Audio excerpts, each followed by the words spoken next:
Hi guys, sorry I took so long to review The Walking Dead season one again. Just been a bit busy with college stuff, but yeah. So today I'm reviewing The Walking Dead season one, episode five, Wildfire. So this is basically after the events of episode four, where the walkers attacked the camp, and a few red shirts and two. I don't know. I'd say just one major character. The other one wasn't really that major. Well, since it was meant to not like him, Ed. But Amy, I'd say, is like the saddest one.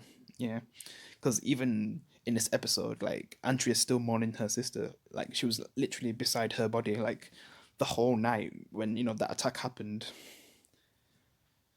and she's just trying to, because in a way, she kind of feels, you know, guilty for not being there for her sister, because she kind of tells a story, to Dale when he's trying to, because basically a few people try to move her away from her, or well, try to bury her, sister, but she's just not ready to move yet. Not until she, turns into a walker. But yeah, because a few people do try. Like Laurie tries, but she doesn't listen. Rick tries, but then she tries to pull a gun at Rick, saying, "I know how this safety works," which is a line from, I guess, the second episode. When she was talking to Rick, that time when she got that bracelet for her sister, was just talking about how this, the gun and the safety. Yeah, because I'm not sure if I already mentioned that the other time in episode two about that, because that's the line that comes back a lot throughout the show. But yeah, we couldn't get through her, and some of the people like Daryl, because yes, that was just a savage in the early days. Even though Shane's the true savage. With also, there's a scene where Shane looks like he's gonna shoot Rick, but maybe he's just like thinking it. But then Dale kind of sees him doing that. Like he sees him do it as well, so he gives him that look, that infamous look that Dale has when he's like, "What the hell?" Look, basically. Yeah, it's just when he does those eyes, it's just every time, man. It's awesome. Oh yeah, Jimmy. But yeah, I think I should talk about the Amy situation first, because yeah, Dale basically tells a story about his wife. She basically had cancer, and he tried everything he could to help her, but then it gets to a point where she just accepts her fate, and I guess Dale gets angry about that. But then, like later on, when I guess she's passed away, I guess Amy and Andrea kind of become the closest thing to him. Which I'm not sure if they mean after or before the apocalypse. Maybe, and I mean like when it started. Basically, that's when he met him. Yeah, that's what it must mean. Because I don't know if they knew each other before. I don't think they did anyway. But I think that's what he means. Like afterwards, like these became the most important people to him. It just sucks what happens to Amy though, because also like Andrea has guilt, not being there for her sister, because every time it was her birthday, she kind of says that she's always gonna make it on the phone, but she's never able to make it because she's either busy with college or she just has something else to do. Which, and then like the first time she's with her sister when they're in this situation, yeah, like look what happens to Amy, which is the saddest part about it. And man, when you see Amy reanimating, that's probably like a very beautiful moment of the episode, but sad at the same time. Making something beautiful also feel like a lot of sadness from it. Yeah. And she's just trying, like, basically apologizing to her sister, even though she's not really there anymore. But then, when it's time, like, she pulls the trigger on her Walker sister. Yeah. So yeah, that scene's always sad when I rewatch the show. I feel like it gets more sad every time I watch it. It never gets less sad. Yeah. But then she eventually, buries her sister. Also, Glenn kind of wants people to, be buried. Like he's like their people to be buried, and then the walkers to be burned. Because Darwin only burns one of their people, and he wants them, to be buried. So yeah, there's that. Oh yeah, Jimmy. Let's talk about Jimmy now. Yeah, he basically gets bit, and he tries to hide it, but one of the members see that he got bit. He wasn't really able to hide it really, and he's just like kind of freaking out that I'm okay and I'm okay. Just keep saying it. Yeah. Because there's already been enough loss, and then we find out that Jim's been bit. It kind of happens in the comic as well. Yeah, But yeah, it kind of has more effect in live action though. Yeah. Same with the Amy death. Yeah, a lot more sad. But yeah, it's basically Jim slowly kind of, I wouldn't say losing his mind, but he starts to kind of, I don't know if I should say hallucinate. You know, when the fever stuff starts to come in and everything. Because when you get bit, you're basically slowly dying, but you get like really sick. You have a high fever. Just all those things come into play. Yeah, because he was starting to see things like walkers and stuff. Even when he was in the van. Yeah, Dell, he just wanted to just put him out of his misery. And he said like if something like that happened to me, like he'd thank him. Yeah, but yeah, Dell just wants to, I guess, move on. He also kind of mentions his brother like you deserve this because of what happened to my brother. Like you had this coming. Yeah, that was kind of a savage back then.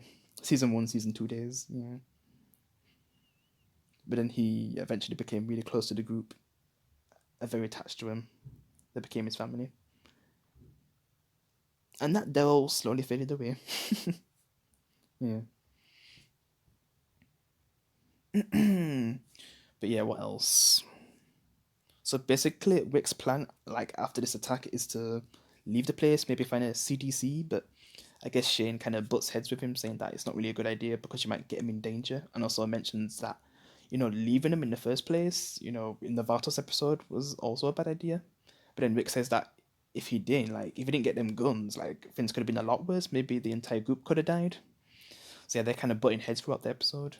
And then it gets to a point where, saying that like it's not like it's your family, so that's why he wants to get them out of the area. But then, Shane's just like, really, you said that to me because he's the one who basically saved them, and they kind of became his family, and he kind of doesn't know that Laurie's with Shane now. Well, not with, like they was together, and then Rick saying like, I can never pay you back for what you did, for helping my family, get out of Atlanta. And then I guess they hear a noise, and that's the scene when Shin's kind of pointing the gun at Rick while his back's turned, and then that's when Dale sees him, and then just tries to shrug it off like it was nothing, like it was just about something else. So yeah, I just wonder what Dale was thinking in that moment. Was it that early on that he realized what kind of person Shane was? Yeah, or what he was becoming? Because I don't think he crossed that line yet, but he was becoming something like that he becomes in season 2. Yeah. But yeah, basically they eventually leave because maybe they could help Jim if if there's a chance that there's even a cure. Like this could help Jim, but they really needed shelter as well. So in the end, they just decided to move on. Yeah, in the van, but the van didn't really last long, and Jim was getting worse. So they had to deal with the Jim situation, and Jim just wanted to be left behind because he was kind of, he basically felt like he was dragging the group down and could get him killed. Yeah. Because imagine if they had to carry him as well. Damn. But like his condition at that point, he just wanted to be left because it got pretty bad. Like how his bones felt like glass. The things he was saying. Yeah, it was sad.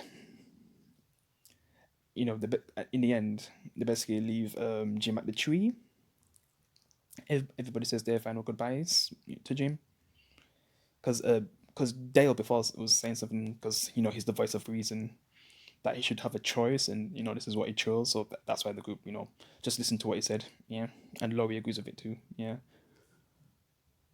but yeah, it's a pretty sad scene. Even Rick gives him a gun just in case he wants to, you know since he's gonna turn into a walker. So yeah, but he says no because he'll probably need it more, and that's probably true. Yeah, for what follows going into season 2. Jeez. But yeah, it's just a death. But yeah, they basically get to CDC, but it seems like it's basically the defenses are up, and it seems like there's no one home. I think my film was about to go on standby or something. Black screen. And they're trying, and basically the walkers are getting close. I also forgot to mention one more thing before I talk about the CDC scene, like the last scene. Oh yeah, Morales kind of leaves. Morales and his family kind of leave the group, You know, they say their goodbyes, like the kids are kind of crying, saying goodbye to each other. You know, with like Morris's kids saying goodbye to Sophia and Carl. Yeah, because they're not gonna get to see each other ever again. Yeah. And yeah, just Morris just wants to try something else instead of what Rick's doing. Yeah. And I just kind of think like, what would happen with Morris and his family if he, stayed with Rick's group? Who knows? And I'd rather not say anything else about Morales until the future. Yeah, we'll talk about that in the future. Because you know how fans were. Well, for people who maybe watch Trevscan 2 and stuff, like the things that people would say about Morales, coming back in like ridiculous ways. Yeah, let's just say fans got something alright. But we'll talk about that in the future when they get to that point. Yeah. But yeah, back to the CDC scene when they get there. Basically, Rick kind of sees the camera when everyone just thinks that there's no one home and they should move on because the walkers are getting close. And then because Rick basically sees the camera move and he knows that someone's there. And then he gets to the line where he says, "You're killing us. If you don't let us in, you're killing us." But then he eventually lets them in, and that's kind of how the episode ends. But there's also another scene before then. This person who's in this CDC facility was trying to find a cure. He might have had the biggest lead yet, but then it seemed like it was contaminated. I don't know if I'm saying the word right. Oh god. And it basically gets destroyed by mistake. And man, who knows if they would have had the cure if that didn't happen. And it seems like that guy's gonna give up as well. Making jokes about possibly blowing his brains out. And for what follows, maybe he wasn't joking. But yeah, then that's when he sees Wick and decides to let him inside, even though he's nearly gonna not let him inside. And yeah, that's pretty much how it ends. Like basically, this guy, the stranger, decides to let him inside because at that point, like they probably would have been screwed. Who knows what would have happened if this stranger didn't let him inside? Even though this is kind of only a storyline for the TV show, because in the comic, this CDC or TS19 episode, the final episode, didn't really exist in the comic, basically. Well, this storyline didn't exist. What I basically mean, yeah. So this storyline was like made for the TV show. What we're gonna see in the last episode of season 1, which I guess I'll review that tomorrow. And I guess this is where I'm gonna end the review then. But yeah, guys, I guess thanks for watching. Yeah, definitely a good episode. Pretty sad. I guess episode 4 is the saddest though, with the Amy death, like how it was done. But then seeing Amy still mourning and Jim's death, yeah. Sometimes it's kind of hard to think which one's more sad, because the whole Amy scene of her dying, man, it was tough. But yeah, thanks for watching, guys. Hope you enjoyed my review. I guess I'll be streaming Uncharted and GTA tomorrow. And yes, there's one more thing that I've haven't done yet. The shout outs that'll be coming either tomorrow or Thursday. But yeah, guys, I'll see you in the next one. Peace.